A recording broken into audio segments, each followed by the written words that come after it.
Assalamualaikum warahmatullahi wabarakatuh. Selamat datang, semoga peserta didik bersemangat belajar biologi bersama Ibu Marta Marpaung. Tahukah anak-anak Ibu kenapa di permukaan bumi ini terdapat berbagai jenis hewan? Lalu kenapa pula jenis kucing beragam-ragam? Nah, untuk itu, mari kita pelajari tentang keanekaragaman hayati. Tujuan pembelajaran kita hari ini adalah yang pertama, peserta didik dapat mengidentifikasi flora, fauna, keanekaragaman hayati Indonesia. Yang kedua, manfaat keanekaragaman hayati.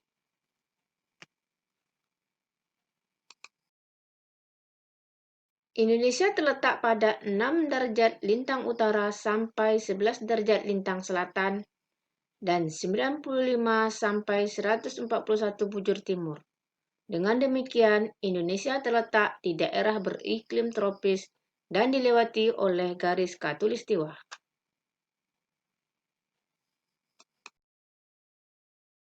Indonesia dikenal dengan sebutan Mega Diversity Country, selain Brazil dan Zaire, karena mempunyai keanekaragaman hayati yang sangat tinggi dengan keunikan tersendiri. Alfred Russel Wallace dan Weber, ilmuwan yang membagi wilayah persebaran hewan dan tumbuhan yang ada di Indonesia menjadi 3 kelompok zona berbeda. 3 kelompok zona persebaran makhluk hidup di Indonesia, yaitu yang pertama orientalis atau Asia, yang kedua peralihan, yang ketiga australis.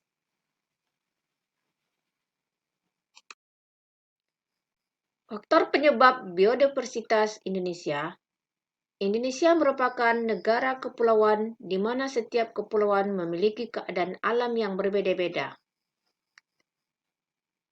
Garis Wallace dan garis Weber dapat kita lihat pada bagian yang berwarna hitam ini.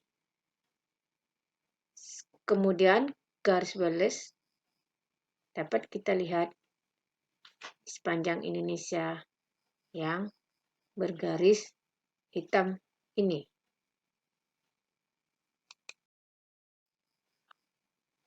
Banyak pulau yang tersebar di Nusantara terisolasi beribu-ribu tahun sehingga tingkat endemisnya tinggi.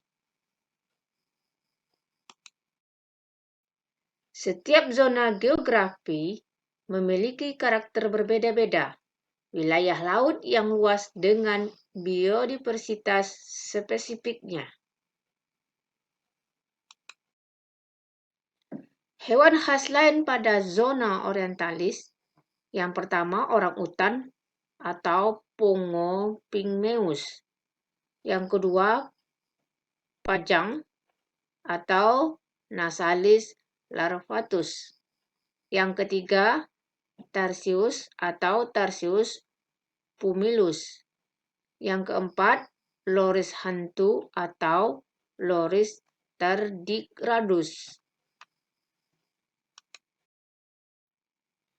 Hewan yang terdapat di zona peralihan, yang pertama, burung maleo, yang kedua, anoa atau Bubulus sp, yang ketiga, babi rusa atau Babirausa, yang keempat, komodo atau Varanus komodensis. Apa hewan-hewan khas pada zona australis? Yang pertama, burung cendrawasih atau Paradis sp. Yang kedua, burung kasuari atau Kasuari benneti. Yang ketiga, kakatua raja atau Proboscider etherimus. Hewan-hewan khas pada zona australis yang lain, yang pertama itu nuri atau Citricus fulgidus, yang kedua kanguru pohon atau Dendrologus inustus, yang ketiga kuskus atau Valenger sp. Yang keempat, wallaby atau Macropus agilis. Penyebaran flora di zona orientalis. Flora di zona orientalis memiliki ciri-ciri berikut ini. Yang pertama, memiliki berbagai jenis tumbuhan kayu yang berharga, misalnya jati, meranti, kruing, mahoni, dan sejenisnya. Yang kedua, selalu hijau sepanjang tahun. Yang ketiga, bersifat heterogen.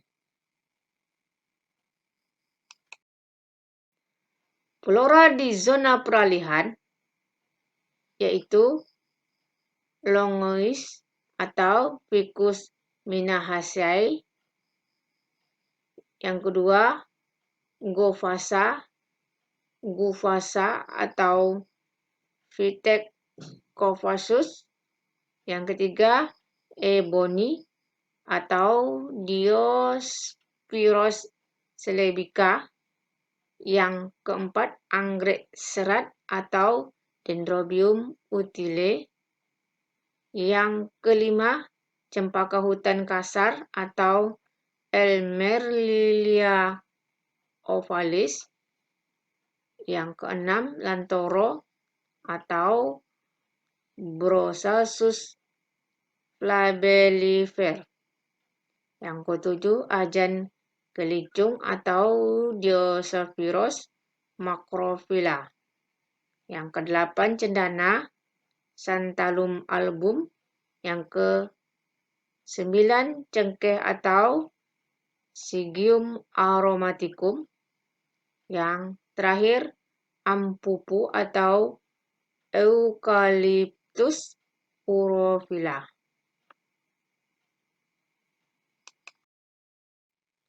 Nilai manfaat keanekaragaman hayati, yaitu yang pertama, nilai konsumtif, di mana memberikan manusia sumber daya untuk mencukupi kebutuhan pangan, contohnya padi, jagung, ayam.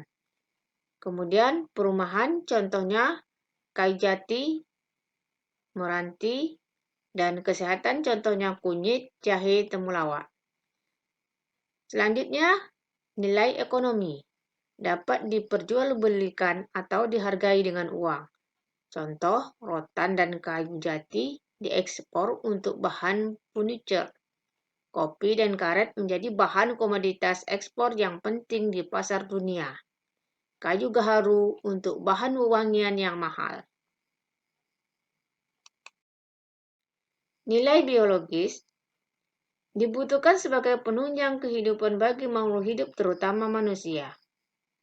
Contohnya, tumbuhan menghasilkan oksigen untuk pernapasan makhluk hidup. Kemudian nilai ekonomis, yaitu memiliki peranan dalam mempertahankan kelestarian ekosistem. Contohnya, keberadaan terumbu karang mendukung keberlangsungan hidup ikan dan hewan air. Kemudian, nilai estetika dapat memenuhi kebutuhan batin atau mental spiritual yang dapat menambah kebahagiaan manusia. Contohnya, taman laut dengan keindahan terumbu karang sebagai tempat wisata. Keanekaragaman hayati sebagai sumber sandang dan papan. Kapas, rami, yute, kenaf, abaca, dan acaf, serta ulat sutra berpotensi sebagai bahan sandang. Sebagai sumber pangan, perumahan, dan kesehatan. Pangan, yaitu sebagai sumber karbohidrat. Contohnya padi, jagung, singkong, kentang, dan lain-lain. Sumber protein, contohnya kedelai, kecipir, ikan, daging, dan lain-lain. Sementara sebagai sumber lemak, contohnya ikan, daging, telur, kelapa, alpukat, dan lain-lain. Selanjutnya sumber vitamin, contohnya jambu biji, jeruk, apel, tomat, dan lain-lain. Sumber mineral, yaitu sayur-sayur. Yang kedua sebagai sumber pendapatan atau devisa, yaitu sebagai bahan baku industri kerajinan, contohnya kayu, rotan, karet. Kemudian sebagai bahan baku industri kosmetik, contohnya cendana, rumput laut. Dan selanjutnya yang ketiga sebagai sumber plasma nova. Misalnya di hutan masih terdapat tumbuhan dan hewan yang mempunyai sifat unggul.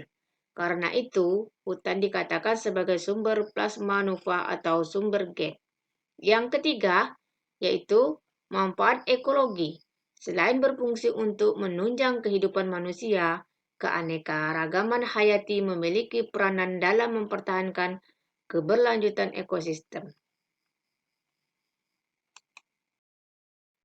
Manfaat keilmuan, keanekaragaman hayati merupakan lahan penelitian dan pengembangan ilmu yang sangat berguna untuk kehidupan manusia. Sementara manfaat keindahan, yaitu bermacam-macam tumbuhan dan hewan dapat memperindah lingkungan. Indonesia memiliki 940 jenis tanaman obat, tetapi hanya 120 jenis yang masuk dalam Materia Medica Indonesia. Masyarakat Pulau Lombok mengenal 19 jenis tumbuhan sebagai obat kontrasepsi.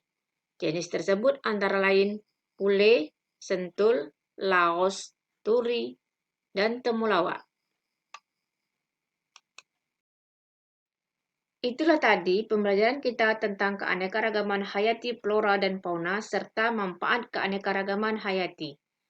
Jangan bosan untuk terus belajar, tetap jaga protokol kesehatan seperti kenakan masker ketika keluar rumah, cuci tangan setelah beraktivitas, dan jaga jarak di tempat keramaian. Semoga pembelajaran kali ini bermanfaat dan sampai ketemu kembali di materi yang berikutnya. Assalamualaikum warahmatullahi wabarakatuh.